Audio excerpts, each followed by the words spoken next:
Hi hello ನಮಸ್ತೆ Shri Kannada YouTube ಚಾನಲ್ಗೆ ಸ್ವಾಗತ. ಇವತ್ತು ನಾನು ಹಿಂದುಳಿದ ವರ್ಗಗಳ ಕಲ್ಯಾಣ ಇಲಾಖೆಯಿಂದ ಹಿಂದುಳಿದ ವರ್ಗಗಳ ಅರ್ಹ ಅಭ್ಯರ್ಥಿಗಳಿಗೆ ಉಚಿತವಾಗಿ ವಸತಿ ಸಹಿತ ಪೊಲೀಸ್ ಸಬ್ ಇನ್ಸ್ಪೆಕ್ಟರ್ PCI ಆಯ್ಕೆಯ ಪೂರ್ವ ತರಬೇತಿಯನ್ನು ನೀಡುತ್ತಿದ್ದು 2025-26ನೇ ಸಾಲಿನಲ್ಲಿ ಅರ್ಹ ಅಭ್ಯರ್ಥಿಗಳಿಂದ ಆನ್ಲೈನ್ನಲ್ಲಿ ಅರ್ಜಿಯನ್ನು ಆಹ್ವಾನಿಸಲಾಗಿದೆ. ಸೊ ಇದರದ್ದು ಕಂಪ್ಲೀಟ್ ಮಾಹಿತಿಯನ್ನು ನಾನು ತಿಳಿಸಿಕೊಡ್ತಾ ಇದ್ದೀನಿ. ಇದು ಉಚಿತವಾಗಿ ವಸತಿ ಸಹಿತ ನೀಡುತ್ತಿರುವುದರಿಂದ ಇದರ ಕಂಪ್ಲೀಟ್ ಮಾಹಿತಿಯನ್ನು ಈ ವಿಡಿಯೋದಲ್ಲಿ ತಿಳಿಸ್ತಾ ಇದ್ದೀನಿ. ವಿಡಿಯೋನ ಕೊನೆ ತನಕ ನೋಡಿ, ಹಾಗೂ ಯಾರು ಇನ್ನೂ ಸಬ್ಸ್ಕ್ರೈಬ್ ಮಾಡಿಲ್ಲ ದಯವಿಟ್ಟು ಚಾನಲ್ನ ಸಬ್ಸ್ಕ್ರೈಬ್ ಮಾಡಿ ನೋಡಿ. ಸೊ ಆಗಲೇ ಹೇಳಿದಂತೆ ಹಿಂದುಳಿದ ವರ್ಗಗಳ ಕಲ್ಯಾಣ ಇಲಾಖೆಯಿಂದ ರಾಜ್ಯದ ಹಿಂದುಳಿದ ವರ್ಗಗಳ ಪ್ರವರ್ಗ 1 ಅಂದರೆ ಪ್ರವರ್ಗ 1, 2A, 3A ಹಾಗೂ 3Bಗಳಿಗೆ ಸೇರಿದ ಅರ್ಹ ಅಭ್ಯರ್ಥಿಗಳಿಗೆ ಮಾತ್ರ ವಸತಿ ಸಹಿತ ಪೊಲೀಸ್ ಸಬ್ ಇನ್ಸ್ಪೆಕ್ಟರ್ ಅಂದರೆ PCIಯ ಆಯ್ಕೆ ಪೂರ್ವ ತರಬೇತಿಯನ್ನು 75 ದಿನಗಳ ಅವಧಿಗೆ ಉಚಿತ ಊಟ ಹಾಗೂ ವಸತಿಯೊಂದಿಗೆ ರಾಜ್ಯದ 4 ಕಂದಾಯ ವಿಭಾಗಗಳಲ್ಲಿ ನೀಡಲಾಗುತ್ತಿದೆ. ಸೊ ತರಬೇತಿ ಪಡೆಯುವ ಅಭ್ಯರ್ಥಿಗಳಿಗೆ ಯಾವುದೇ ರೀತಿಯ ಶಿಷ್ಯ ವೇತನ, ಪ್ರಯಾಣ ಭತ್ಯೆ ಹಾಗೂ ಇತರ ಯಾವುದೇ ರೀತಿಯ ಆರ್ಥಿಕ ಸೌಲಭ್ಯವನ್ನು ಒದಗಿಸಲಾಗುವುದಿಲ್ಲ. ಸೊ ತರಬೇತಿ ಪಡೆಯುವ ಅಭ್ಯರ್ಥಿಗಳು ತರಬೇತಿಯ ಅವಧಿಯಲ್ಲಿ ನಿಗದಿತ ತರಬೇತಿ ಕೇಂದ್ರದಲ್ಲಿಯೇ ಇದ್ದು ಸದರಿ ತರಬೇತಿಯನ್ನು ಪಡೆಯಬೇಕಾಗಿದೆ.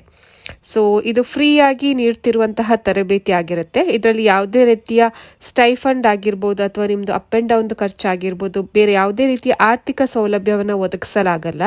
ಇಲ್ಲಿ PSI ಪೊಲೀಸ್ ಸಬ್ ಇನ್ಸ್ಪೆಕ್ಟರ್ಗೆ ತರಬೇತಿ ಏನು ಬೇಕು ಅಷ್ಟು ಮಾತ್ರ 75 ದಿನಗಳ ತನಕ ಕೊಡ್ತಾರೆ, ಉಚಿತ ಊಟ ಹಾಗೂ ವಸತಿಯೊಂದಿಗೆ ಕೊಡುವಂಥದ್ದು. ಇದು ರಾಜ್ಯದ ಹಿಂದುಳಿದ ವರ್ಗಗಳ ಪ್ರವರ್ಗ 1, 2A, 3A ಹಾಗೂ 3Bಗಳಿಗೆ ಸೇರಿದ ಅರ್ಹ ಅಭ್ಯರ್ಥಿಗಳು ಮಾತ್ರ ಆನ್ಲೈನ್ ಮೂಲಕ ಅರ್ಜಿಗಳನ್ನು ಸಲ್ಲಿಸಬೇಕಾಗುತ್ತೆ. ಇದು ಹಿಂದುಳಿದ ವರ್ಗಗಳ ಪ್ರವರ್ಗ 1, 2, 3A, 3B ಸೇರಿದಂತೆ ಸೇರಿದ ಅರ್ಹ ಅಭ್ಯರ್ಥಿಗಳಿಗೆ ಮಾತ್ರ ಅರ್ಜಿಯನ್ನು ಆನ್ಲೈನ್ ಮೂಲಕ ಕರೆದಿರುವಂಥದ್ದು. ಕೇಂದ್ರ, ರಾಜ್ಯ ಸರ್ಕಾರದ ಅಥವಾ ಅನುದಾನಿತ ಸಂಸ್ಥೆಗಳ ಅಥವಾ ಸಾರ್ವಜನಿಕ ಸ್ವಾಮ್ಯಕ್ಕೆ ಒಳಪಟ್ಟ ಸಂಸ್ಥೆಗಳಲ್ಲಿನ ನೌಕರರು ಸದರಿ ಕಾರ್ಯಕ್ರಮದಡಿ ಅರ್ಜಿ ಸಲ್ಲಿಸಲು ಮತ್ತು ತರಬೇತಿ ಪಡೆಯಲು ಅರ್ಹ ಆಗಿರೋದಿಲ್ಲ. ಹಾಗೂ ಇಲ್ಲಿ ಅಭ್ಯರ್ಥಿಯು ಕರ್ನಾಟಕದ ಕಾಯಂ ನಿವಾಸಿಯಾಗಿರಬೇಕು. ಇನ್ನು ಈ ಒಂದು ತರಬೇತಿಗೆ ಅರ್ಜಿ ಸಲ್ಲಿಸಲು ನಿಗದಿಪಡಿಸಿರುವ ಸಾಮಾನ್ಯ ಅರ್ಹತೆಗಳ ಬಗ್ಗೆ ನೋಡೋದಾದ್ರೆ, ಸೊ ಮೊದಲನೇದಾಗಿ ರಾಜ್ಯದ ಹಿಂದುಳಿದ ವರ್ಗಗಳಾದ ಪ್ರವರ್ಗ 1, 2A, 3A, 3Bಗಳಿಗೆ ಸೇರಿರಬೇಕಾಗುತ್ತೆ. ಅಭ್ಯರ್ಥಿಯ ಮತ್ತು ಕುಟುಂಬದ ವಾರ್ಷಿಕ ಆದಾಯ ಮಿತಿ ಬಂದ್ಬಿಟ್ಟು 8 ಲಕ್ಷಗಳು ಇರಬೇಕು. 8 ಲಕ್ಷ ಮಾತ್ರ ಇರಬೇಕಾಗತ್ತೆ ವಾರ್ಷಿಕ ಆದಾಯ. ಎರಡನೇದಾಗಿ ಕರ್ನಾಟಕ ರಾಜ್ಯದ ಕಾಯಂ ನಿವಾಸಿ ಆಗಿರಬೇಕಾಗತ್ತೆ. ಮೂರನೇದಾಗಿ ಪುರುಷ ಮತ್ತು ಮಹಿಳಾ ಅಭ್ಯರ್ಥಿಗಳ ಎತ್ತರ, ತೂಕ, ಎದೆಯ ಸುತ್ತಳತೆ ಕರ್ನಾಟಕ ಪೊಲೀಸ್ ಸೇವೆಗಳ ನೇಮಕಾತಿ ಪ್ರಾಧಿಕಾರಕ್ಕೆ ನಿಗದಿಪಡಿಸಿರುವಂತೆ ಇರಬೇಕಾಗತ್ತೆ. ಹಾಗೂ ವಿದ್ಯಾರ್ಹತೆ ಬಂದ್ಬಿಟ್ಟು ಅಂಗೀಕೃತ ವಿಶ್ವವಿದ್ಯಾಲಯದಿಂದ ಪದವಿಯನ್ನು ಪಡೆದಿರಬೇಕು, ಪದವಿ ಕಂಪ್ಲೀಟ್ ಮಾಡಿರಬೇಕಾಗತ್ತೆ. ಇನ್ನು ವಯಸ್ಸಿನ ಮಿತಿ 13-2-2026ಕ್ಕೆ ಅನ್ವಯಿಸುವಂತೆ ಕನಿಷ್ಠ ವಯಸ್ಸು 21ರಿಂದ ಗರಿಷ್ಠ ವಯಸ್ಸು 27 ವರ್ಷಗಳ ತನಕ ಇರಬೇಕಾಗುತ್ತೆ. 21ರಿಂದ 27 ವರ್ಷದ ಒಳಗಿನ ಅಭ್ಯರ್ಥಿಗಳು ಈ ತರಬೇತಿಗೆ ಅಪ್ಲೈ ಮಾಡಬಹುದು. ಇನ್ನು ಈ ಒಂದು ತರಬೇತಿಗೆ ಯಾವ ಥರ ಅಪ್ಲೈ ಮಾಡೋದು ಅಂತ ನೋಡೋದಾದ್ರೆ, ಅಭ್ಯರ್ಥಿಯ ಪಾಸ್ಪೋರ್ಟ್ ಅಳತೆಯ ಇತ್ತೀಚಿನ ಭಾವಚಿತ್ರ JPG, JPEG ಫಾರ್ಮ್ಯಾಟ್ನಲ್ಲಿ ಅಪ್ಲೋಡ್ ಮಾಡಬೇಕಾಗತ್ತೆ. ಮತ್ತು ಇದು 300 KB 300 KB ಒಳಗಡೆ ಇರುವಂತೆ ನೋಡ್ಕೊಬೇಕಾಗತ್ತೆ. ಮತ್ತು ದಾಖಲೆಗಳನ್ನು PDF ಫಾರ್ಮ್ಯಾಟ್ನಲ್ಲಿ ಅಪ್ಲೋಡ್ ಮಾಡಬೇಕಾಗತ್ತೆ.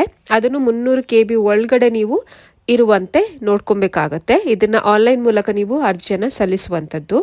ಅಂತಿಮವಾಗಿ ಅರ್ಜಿಯನ್ನು ಸಬ್ಮಿಟ್ ಮಾಡುವ ಮುಂಚೆ ಎಲ್ಲ ಅಂಶಗಳು ಸರಿಯಾಗಿದೆಯೇ ಅಂತ ಖಚಿತಪಡಿಸ್ಕೋಬೇಕಾಗತ್ತೆ.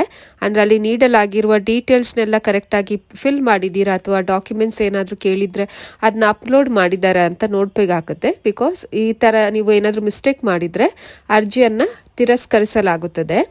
ಇನ್ನು ನೆಕ್ಸ್ಟು, ಅಭ್ಯರ್ಥಿಯು ತಪ್ಪು ಮಾಹಿತಿ ಅಥವಾ ಅನರ್ಹ ಅಭ್ಯರ್ಥಿ ಎಂದು ಯಾವುದೇ ಹಂತದಲ್ಲಿ ಕಂಡು ಬಂದಲ್ಲಿ ಅಂತಹ ಅಭ್ಯರ್ಥಿಯ ವಿರುದ್ಧ ನಿಯಮಾನುಸಾರ ಸೂಕ್ತ ಕ್ರಮವನ್ನು ಜರುಗಿಸಲಾಗುವುದು.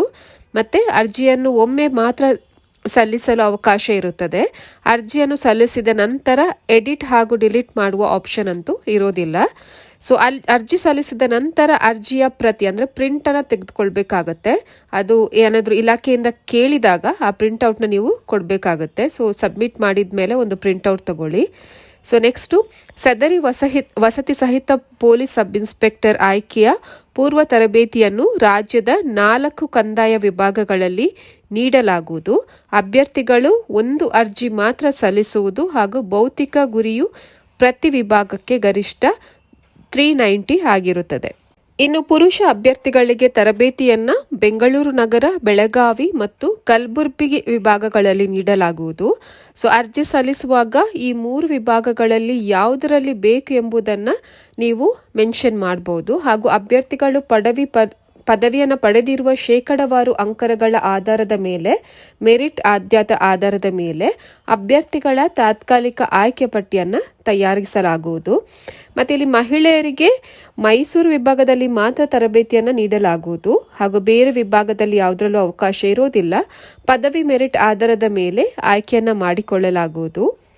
ನೆಕ್ಸ್ಟು ಸದರಿ ಪರೀಕ್ಷಾ ಪೂರ್ವ ತರಬೇತಿಯ ಅಂದಾಜು ಅವಧಿ 75 ದಿನಗಳಾಗಿದ್ದು, ಒಂದು ವೇಳೆ ತರಬೇತಿಯ ಅವಧಿಯನ್ನು ಇಲಾಖೆ ವತಿಯಿಂದ ವಿಸ್ತರಿಸಿದ್ದಲ್ಲಿ ಆ ಅವಧಿಗೂ ಅಭ್ಯರ್ಥಿಗಳು ತರಬೇತಿಯನ್ನು ಕಡ್ಡಾಯವಾಗಿ ಪಡೆದುಕೊಳ್ಬೇಕಾಗತ್ತೆ. ಮತ್ತು ಆಯ್ಕೆಯ ಪ್ರಕ್ರಿಯೆ ಬಗ್ಗೆ ನೋಡೋದಾದರೆ, ಪ್ರವರ್ಗವಾರು ಮೀಸಲಾತಿ ಪ್ರವರ್ಗ 1 15%, 2A 53%, 3A 15% ಹಾಗೂ 3B 17%. ಇನ್ನು ಅಭ್ಯರ್ಥಿಗಳ ತಾತ್ಕಾಲಿಕ ಆಯ್ಕೆಯನ್ನು ಪದವಿ ಅಂಕಗಳು ಮತ್ತು ಪ್ರವರ್ಗ ಮತ್ತು ವಯೋಮಿತಿಯನ್ನು ಅನುಸರಿಸಿ ಮಾಡಲಾಗುತ್ತದೆ. ಅಂತಿಮವಾಗಿ ಎದೆಯ ಸುತ್ತಳತೆ, ಎತ್ತರ, ತೂಕ, ವೈದ್ಯಕೀಯ ಪರೀಕ್ಷೆಗಳನ್ನು ನಡೆಸಿ ಆಯ್ಕೆಯನ್ನು ಮಾಡಲಾಗುತ್ತದೆ ಮತ್ತು ಅಭ್ಯರ್ಥಿಗಳು ಈ ತರಬೇತಿಗಳನ್ನು ಕೇವಲ ಒಂದು ಬಾರಿ ಮಾತ್ರ ಪಡೆಯಲು ಅವಕಾಶ ಇರುತ್ತದೆ. ಇನ್ನು ಆನ್ಲೈನ್ ಮೂಲಕ ಅರ್ಜಿ ಸಲ್ಲಿಸಲು ಕೊನೆಯ ದಿನಾಂಕ ಇದೇ 13/2/2026, ಇದೇ ಫೆಬ್ರವರಿ 13ನೇ ತಾರೀಕಿಗೆ ಕೊನೆಯ ದಿನಾಂಕ ಆಗಿರುತ್ತದೆ. ಅದಕ್ಕಿಂತ ಮುಂಚೆ ನೀವು ಆನ್ಲೈನಲ್ಲಿ ಅಪ್ಲೈ ಮಾಡಬೇಕಾಗತ್ತೆ. ನಿಮಗೆ ಅಲ್ಲಿ ವೆಬ್ಸೈಟ್ ಏನು ಮೆನ್ಷನ್ ಮಾಡಿಲ್ಲ, ಬಟ್ ದೂರವಾಣಿ ಅಂದರೆ ಸಹಾಯವಾಣಿ ನಂಬರ್ ಮೆನ್ಷನ್ ಮಾಡಿದ್ದಾರೆ. ಅದು 8050770004 8050770004 ಈ ನಂಬರ್ಗೆ ಬೆಳಿಗ್ಗೆ 10ರಿಂದ ಸಂಜೆ 5:30 ಒಳಗಡೆ ನೀವು ಕರೆ ಮಾಡಬಹುದು. ಮತ್ತು ರಜಾ ದಿನಗಳನ್ನು ಹೊರತುಪಡಿಸಿ ಬೇರೆ ದಿವಸದಲ್ಲಿ ನೀವು ಕಾಲ್ ಮಾಡಿಬಿಟ್ಟು ನೀವು ಚೆಕ್ ಮಾಡ್ಕೊಬೋದು. ಏನಾದರೂ ಡೌಟ್ಸ್ ಇದ್ದರೆ, ಯಾವ ಥರ ಅಪ್ಲೈ ಮಾಡೋದು, ವೆಬ್ಸೈಟ್ ಲಿಂಕ್ ಏನಾದರೂ ಬೇಕು ಅಂತಂದರೆ ಆ ನಂಬರ್ಗೆ ಕಾಂಟ್ಯಾಕ್ಟ್ ಮಾಡ್ಬೋದು. ಸೊ ಇದಿಷ್ಟು ಮಾಹಿತಿ ಆಗಿರುತ್ತೆ. ಐ ಹೋಪ್ ಈ ಮಾಹಿತಿ ನಿಮಗೆ ಇಷ್ಟ ಆಗಿದೆ ಅಂತ ಅಂದ್ಕೊತೀನಿ. ಇಷ್ಟ ಆಗಿದ್ದಲ್ಲಿ ದಯವಿಟ್ಟು ವಿಡಿಯೋನ ಲೈಕ್ ಮಾಡಿ, ಶೇರ್ ಮಾಡಿ, ಕಮೆಂಟ್ ಮಾಡಿ ಹಾಗೂ ನಿಮ್ಮ ಫ್ರೆಂಡ್ಸ್ ಆ್ಯಂಡ್ ಫ್ಯಾಮಿಲಿಗೆ ಶೇರ್ ಮಾಡಿ. ಸೊ ಮುಂದಿನ ವಿಡಿಯೋದೊಂದಿಗೆ ಹೊಸ ಮಾಹಿತಿಯೊಂದಿಗೆ ಸಿಗುತ್ತೇನೆ. ಅಲ್ಲಿ ತನಕ ಧನ್ಯವಾದಗಳು.